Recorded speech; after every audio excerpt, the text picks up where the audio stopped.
Kinatigan ni Pangulong Aquino ang desisyon ng Korte Suprema na naaayon sa konstitusyon ang probisyon ng online libel sa Cybercrime Prevention Act of 2012. Sa kanyang media interview, sinabi ng Pangulo na marapat lamang na mabigyan ng patas na proteksyon ang publiko hanggang sa social media.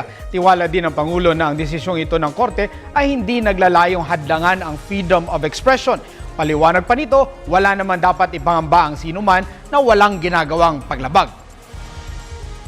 Hindi ko pa nababasa yung Supreme Court ng decision, no?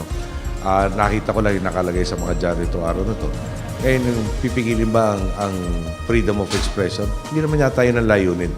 Pero kayo, bilang mga responsable mamamahayag, meron din may karapatan kayo at meron din naman hangganan ng karapatan ng lahat, di ba?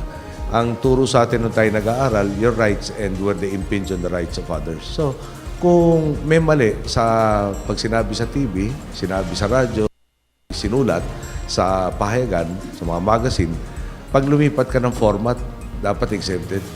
Siguro kayo, hindi kayo papayag. Bakit? Unequal protection naman. Di ba? Na ang mababiolate nun. So, ulitin ko lang, kung tama naman ang sinasabi mo, bakit ka kakabahan doon sa libel na issue?